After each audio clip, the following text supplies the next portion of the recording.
राम राम, जय श्री राम। बाबा सादी चैनल पर आप सभी मित्रों का हार्दिक अभिनंदन है। चलिए जानकारी लेते हैं चंदन की, क्योंकि जो एक्सपर्ट हैं वो हमारे यहाँ आए हुए हैं कतिरवंशी होम स्टे में। तो अभी चढ़ाई है, उसी रास्ते पे निकल रहा हूँ। हमारे गांव में खूबसूरत कतिरवंशी होम स्टे। तो आज हम यहाँ पर एकत्रित हुए हैं चंदन वृक्ष के लिए। जिन्हें इंटरेस्ट है काली हल्दी और काले अदरक में, सवाल जवाब करेंगे। एक्सपर्ट हमारे पास आए हुए हैं। जी आप हमें ये बताइए, जैसे हम चंदन का वृक्ष अपना लगाना चाहते हैं, ये पेड़ वगैरह हम करना चाहते हैं, जमीन लैंड आपने देखी है जी। अब हमें प्रॉपर्ली आज की डेट से हमें कैसे काम स्टार्ट करना है वो आप मुझे कुछ समझाइए।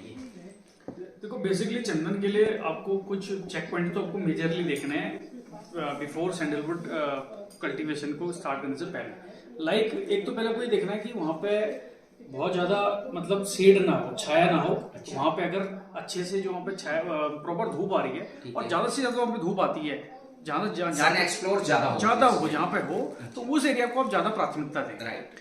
दूसरी बात, जहाँ पे हर समय पानी रहता है उसको आप अवॉइड करें। ठीक है। तीसरा, जहाँ पे हर समय सीलन या दलदली जमीन है उसको भी आप अवॉइड करें। ठीक है। कहीं पे बहुत बड़े पेड़ जैसे चीड़ वगैरह हैं या आपके बरगद वगैरह हैं, पीपल वगैरह हैं या बांज वगैरह ऐसे पेड़ हैं, उनके नीचे भी इसको ना लगाएं, क्योंकि वो डोमिनेट करके फिर प्लांट वहाँ पे जो है सैंडलवुड ग्रो अच्छे से नहीं हो पाता। तो अभी एक्चुअल में क्या है, जो स्थिति है हमारे लैंड की, यहाँ तो हमारे लैंड पे चीड़ जा रहे हैं जी।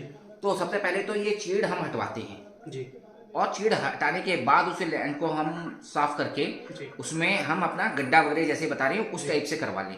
जी, मैं इसका आपको बता देता हूँ। इसके लिए सर्वप्रथम, जैसे हमारे पहाड़ में अगर प्रति इलाके को हम कंसीडर करें तो यहाँ पे चीड़ सबसे ज्यादा मतलब मेजरली यहाँ पे होता है। तो आप जहाँ पे सैंडलवुड लगा रहे हैं उसमें क्या होता है कि जो चीड़ है, चीड़ में आपका पिरूल भी नीचे गिर रहा है, तो हर साल आपकी आग लगती है और आपके फॉरेस्ट से जलता है। तो बेस्ट तरीका ये है कि आप अपने उसको चीड़ को, पेड़ को काट लो अच्छे से, और जितने एरिया में आप उसको करना चाहते हो उसको काट दोगे तो उसको पिरूल नहीं होगा।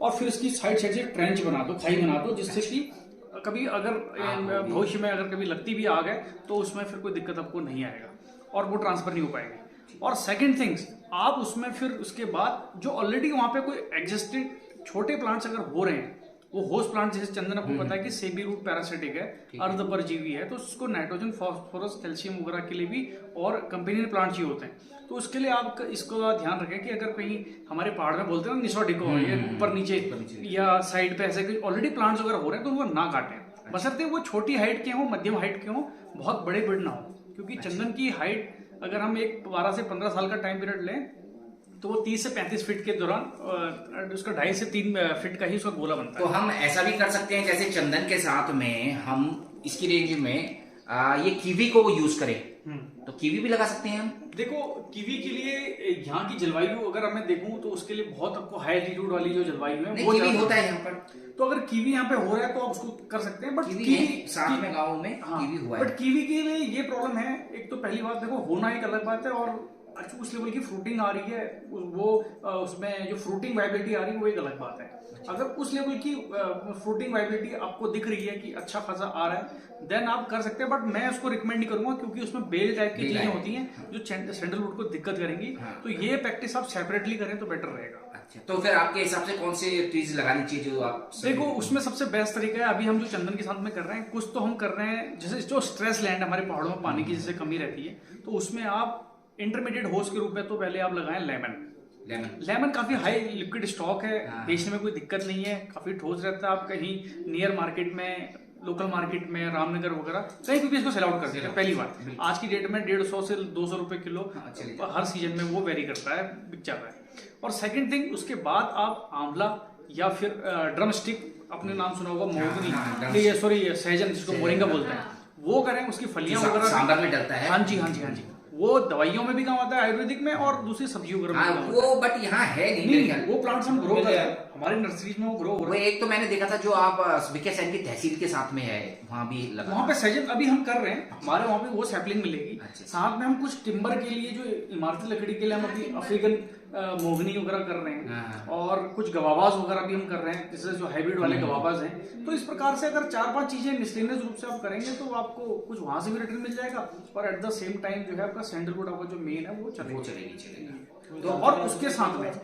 जैसे हमारे यहाँ दालचीनी के पेड़ आते हैं, ये भी वो भी कर सकते हैं, बिल्कुल दालचीनी वगैरह वो भी कर सकते हैं आप। और उसके साथ में फिर आप अगर इनिशियली 5 से 6 साल तक आप अगर नकदी फसलें करना चाहते हैं तो आप अपने खेत का बेस्ट मैक्सिमम एफिशिएंसी ले सकते हैं। तो उसमें आप काली हल्दी या काला अदरक या कैमोमाइल्स वगैरह ऐसी क्रॉप लगा सकते हैं जिससे कि आपको वहां से भी कुछ निकलता है। या बड़ी इलायची टाइप की, जो बड़ी इलायची भी लग जाएगी। हाँ, बड़ी इलायची जो आती है ना, बड़ी इलायची, हाँ वो भी कर सकते हैं। बड़ी इलायची बहुत अच्छी है, वो भी कैश क्रॉप में बहुत अच्छी वो है। तो आपका एक होती है ना बेटा, लेकिन इसका रिजल्ट अच्छा नहीं है। बड़ी इलायची भी बहुत अच्छी है, रिजल्ट अच्छा नहीं है बोलिए। रिजल्ट अच्छा तब नहीं है ना कि हम देख रहे प्रॉपर नहीं कर पा रहे हैं।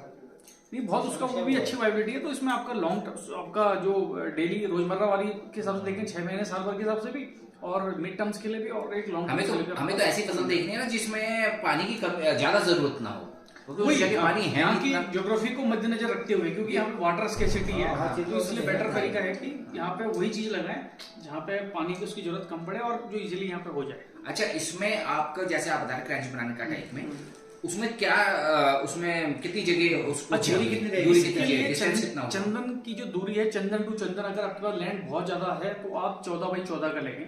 चंदन टू चंदन की जो दूरी है वो 14 बाई 14 फीट का 14 बाई 14 फीट लेके चले, क्योंकि हम प्लेन्स में जो मैदानी इलाके होते हैं वहां पे हम रो और कॉलम बनाते हैं। ठीक है। बट पहाड़ी इलाके जो है सीढ़ीनों में होते हैं, हाँ। तो यहाँ पे हमको ये ध्यान में रखना है कि अगर कोई एग्जिस्टिंग ऑलरेडी प्लांट वहाँ पे है और छोटा प्लांट है जो चंदन के लिए सपोर्टिंग काम कर सकता है, तो चंदन को उसकी दूरी से हम 4 से 4.5 फीट की दूरी पर लगाएं, जो कि चंदन को वो दिक्कत भी नहीं करे और उसको अच्छे से उसकी जड़ें जो है उसके साथ वो नाइट्रोजन फिक्शन करके एक होस्टेरियम बना लेगी। और अगर आपको लगाना है तो आप उसको चंदन तो चंदन मैंने आपको बताया 14 फीट, और जो चंदन और होस्ट के बीच की दूरी होगी वो 4.5 या 4 से लेकर 5.5 फीट तक की दूरी के अंदर उसको लगाना है। ठीक, तो उसमें कोई दिक्कत नहीं आएगी। और अगर वो डोमिनेट करता है, जैसे हमारे पहाड़ में बित्तन वगैरह भी होते हैं, जैसे वो भी नाइट्रोजन का अच्छा काम करता है, होस्टेरियम का काम, तो उसको प्रूनिंग कर सकते हैं जो कि चंदन को वो कोई दिक्कत ना करे। ठीक, इस प्रकार से आप सैंडलवुड को एक अच्छे से तरीके से कर सकते हैं। बाकी गड्ढा वगैरह बनाने का प्रोसीजर जब भी आप वहाँ पे आएंगे तो नहीं, मतलब उसमें क्या क्या डालना है उसके लिए भी आपको एक छोटा सा तरीका बताता हूँ। आप गड्ढे को अभी से लेकर 1 से 1.5 महीने के लिए कितने बाय कितने का बनेगा? कम से कम 1.5 बाई 1.5 का मैनुअली गड्ढा बनाएं और उसको अभी से छोड़ दें खुला, और वो जो कि फंगस वगैरह उसमें होगी तो वो खत्म हो जाएगी। फिर आप बर्मी कंपोस्ट या आपके पास खाद है, गोबर के बजाय बर्मी कंपोस्ट को मैं ज्यादा प्राथमिकता दूंगा, जिसमें ऑलरेडी केंचुए वगैरह है। अच्छा, वो और काफी न्यूट्रिशन रिच होता है। तो ये बर्मी कंपोस्ट कहाँ से? अगर कहीं जिसके पास खाद है उसके अंदर नहीं है तो आप कहीं से केंचुए लाके इसमें डाल दीजिए। हाँ, और उसमें पत्ते, उसमें सारी चीजें होंगी ना, उसमें पत्ते वगैरह भी हैं और आपकी खरपतवार वगैरह भी आ गई, गोबर भी आ गया, केंचो भी है, तो एक अच्छा मिक्स, अच्छा कंपोजिशन बन जाता है। और वो साइड पे अपनी जगह पे रखते हैं कि जो आने वाले टाइम पे जब अपनी प्लांटेशन करनी है तो वो है। और अगर कहीं फंगस वगैरह होती है तो उसमें आप फंगी साइड का इस्तेमाल कर लें, जो फंगस आपको हॉर्टिकल्चर से मिल जाएगी, या बाहर से भी आप आउटसोर्स कर सकते हैं कि कभी कभार जो सॉइल के अंदर भी फंगस रहती है या वो वहाँ पे ब्रीडिंग करेगी तो उसको आप वहीं पर रोक दें। और उसको अच्छे से, इसमें मिट्टी नॉर्मली यहाँ पे रेतीली टाइप की है या बलुई टाइप की है, अगर कहीं पर काली मिट्टी है तो उसमें हल्का सा आप रिवर सैंड बलुई मिट्टी जो है वो डाल सकते हैं। अच्छा, उसको अच्छे से प्रोटो करने के लिए, इतना ठोस ना हो। और पानी आप उसको बढ़िया तरीके से, आप जिस दिन आपको प्लांटेशन करनी है उससे पहले उसको पानी से भिगा दें, गड्ढे को पूरा डिप कर दें, और फिर जब प्लांट्स आएगा तो प्लांट्स को बाल्टी में डालें और अपना ये अपने जो मिक्सचर है उसमें बना दिया अपने मिट्टी, और मिट्टी में पत्थर वगैरह ना है, मेक श्योर कि नीचे बोल्डर वगैरह ना हो, और उसको अच्छे से मिक्स करके फंगिसाइड मिला के आप डाल दो। उसके बाद अच्छे से कंप्रेस कर लो, उसमें एयर कैविटी वगैरह ना हो, फिर और ऊपर ऐसा अच्छे से करके फिर ऊपर से मल्चिंग कर दो। मल्चिंग करने का मतलब ये है कि एक बार आपने पानी दे दिया तो वो नेकड, वहाँ पे जो इलाका है उसका नेकड नहीं रहेगा, धूप पड़ेगी तो मिट्टी भी नहीं पड़ेगी, तो उस पर झाड़ तो पड़ेगी जो ये अपनी लेयर बना देगी, और वो डिकम्पोज होकर खाद का काम भी करेगा। और हल्की सी उसमें आप जो है 3 से 4 दाने, जो तोर होता है नाइट्रोजन फिक्शन का अच्छा काम करेगा होस्ट का, प्राइमरी होस्ट के रूप में, और पहाड़ी तोर अरहर जो होती है हमारी, उसको 3 से 4 दाने उसके साइड पे लगा दें, 3-3, 4-4 इंच की दूरी पे। वो 1.5-2 साल, 2-2.5 साल तक तोर का पेड़ बड़ा होता रहता है, आप प्रूव करते रहो। आपको दाल का इस्तेमाल तो नहीं करना, बट वो आपके लिए काम करेगा। और ये चना भी लगा सकते हो, बट चना 6 महीने के बाद खत्म हो जाएगा, तो आप उसको प्राथमिकता दें।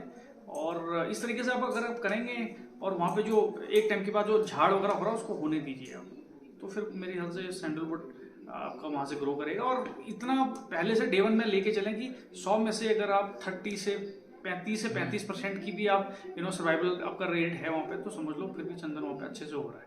100% पे अगर आप डे वन से लेके चल रहे हैं, it is not viable at all on a ground basis. और किसी का 100% भी हो रहा है, जैसे भी हमने बीच में हम तो और अदर स्टेट में भी कर रहे हैं, जैसे JNK वगैरह, पंजाब वगैरह में जहाँ 30-30 एकड़ में भी कर रहे हैं, वहाँ पे भी यही है कि 60%, वहाँ 60-65% पे होता है। एक बंदा भी जूनियर इंजीनियर बंदा 500 प्लांट लेके थे हमसे यहाँ अपने बागेश्वर में, उनका 100% हुआ है।